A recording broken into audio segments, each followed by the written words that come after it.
On this final show of the week, we'll dive into last night's chess match between Brandon Overton and Bobby Pierce, talk other Thursday results, and the future of 360 sprint cars. Let's go.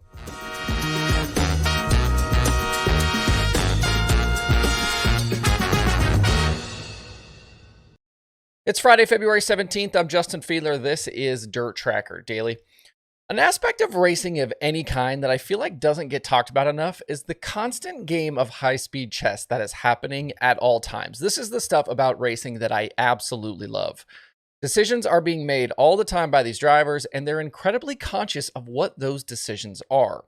We see guys going around a track quickly, and it feels like there isn't time for that kind of thing. You'd almost assume they're just reacting moment to moment to what's happening. But in reality, for the good ones, things slow down dramatically with experience, and they're able to process information very quickly and make decisions like they're sitting down at a desk. After the race at Volusia last night, the overwhelming story is everybody talking about Bobby Pierce making a last lap move on Brandon Overton to score the victory. But what you really saw was two drivers trying to outsmart one another. Pierce was able to close on Overton late, who was trapped in behind the tail-end cars of Frank Heckenast Jr. and Johnny Scott.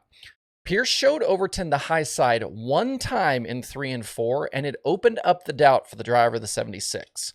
What Overton didn't know was Pierce was actually much better on the bottom where Overton already was. That's how Pierce got to Overton in the first place.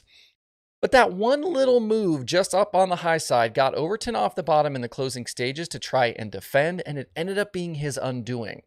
Into turn 1 on the final lap, Overton pushed high and Pierce drove by him on the bottom, which was the race-winning move. Afterwards, a dejected Overton told Hannah Newhouse on Dirt Vision, quote, "I just made a shitty move." In hindsight, though, which is always 20/20, Overton should have stayed on the bottom, as it would have been really difficult for Pierce to get enough momentum going to get by. But a combination of the lap cars that were slowing Overton's progress and Pierce having the advantage as the aggressor ended up being the difference. When you're tuned into these races, I really hope you guys are spotting these things because it's these types of battles that make races like we saw last night super interesting beyond just being a last lap pass for the win. And Overton's comments afterward gave us just enough of a clue as to what went on in his own mind. He got snookered and he knew it. Great stuff last night from two super talented racers. Behind the top two, Tim McCreadie, Chase Youngins, and Hudson O'Neal completed the top 5, with this first of 3 Outlaw Nights complete at Dirt Car Nationals. Chris Madden maintains the series points lead. Kyle Bronson and Brian Shirley are in tow. Through these opening 3 race nights, McCreadie is the only driver with 3 top 5s with the Outlaws, and he and Ricky Thornton Jr. are the only 2 with 3 top 10s. The Night Super Dirt Car Series feature had a similar ending with a last lap pass for the victory. Demetrius Drelos had the race in hand, leading by more than 3 seconds at one point. But somehow, Matt Williamson ran him down from what felt like Jacksonville. Money Matt took the lead down the backstretch on the white flag lap and scored the victory, with Drelos settling for second and Larry White charging late up to third. 2 more race nights remain of Dirt Car Nationals at Volusia. And with what we've seen so far this week, don't sleep on tonight and tomorrow. The track has been super racy. The WRG crew has been putting on some really well-run shows. If you aren't near Volusia the next 2 days, you can watch all of the racing all weekend live over on Dirt Vision.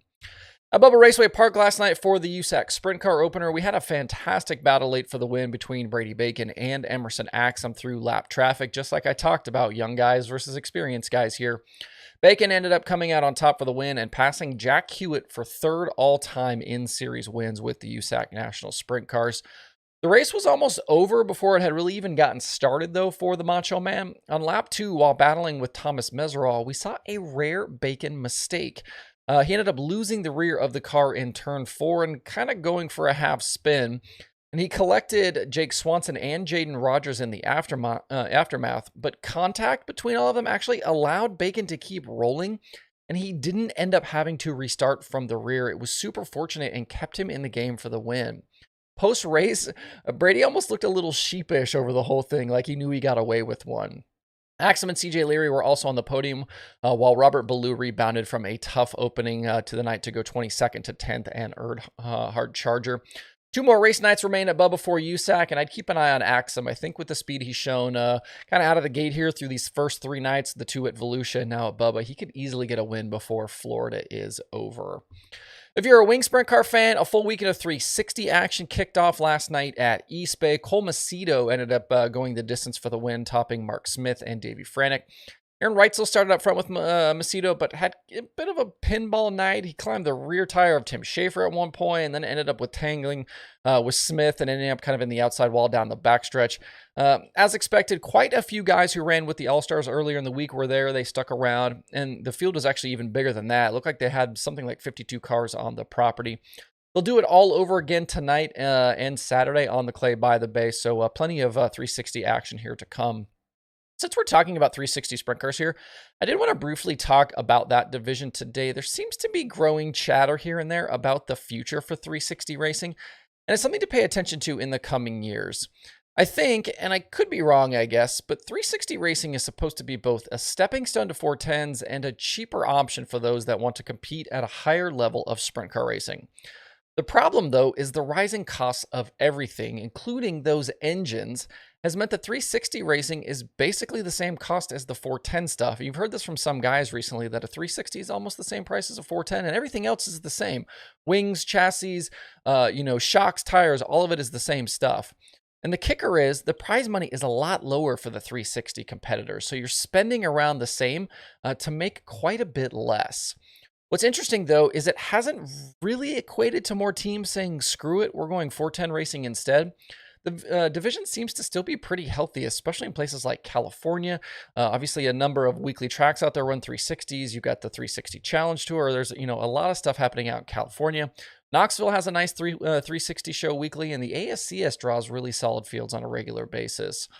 There's clearly a need for the lower division of sprint car racing as a place for both young drivers to find their footing and others to remain competitive, while not needing to get their heads kicked in against a series like the Outlaws or All-Stars. But it makes you wonder how long it can continue like this before maybe some rule changes are necessary here to control the cost for these guys. It's pretty busy streaming weekend across the services. DirtVision has Dirt Car Nationals through Saturday. Flow Racing will have more USAC from Bubba and 360s from East Bay, like I said, plus several shows on Flow Racing from Down Under. There's also scattered other racing across Speed Sport and Racing Dirt, plus there's the debut of the new Hunt the Front streaming services. They've got action from Southern Raceway this week. And to see the full daily streaming schedule with links to watch, visit dirttracker.com/watch tonight. If you want to grab some Dirt Tracker merch, I lowered the price on a couple of items here recently. Shop.dirttracker.com. You can get hats, shirts, decals, all of that stuff there. Shipping is free, and I'll cover sales tax. So grab something if you want to get a little merch and support what I'm doing here. I hope you guys enjoy the dirt racing weekend out there. We'll see you guys back here on Monday.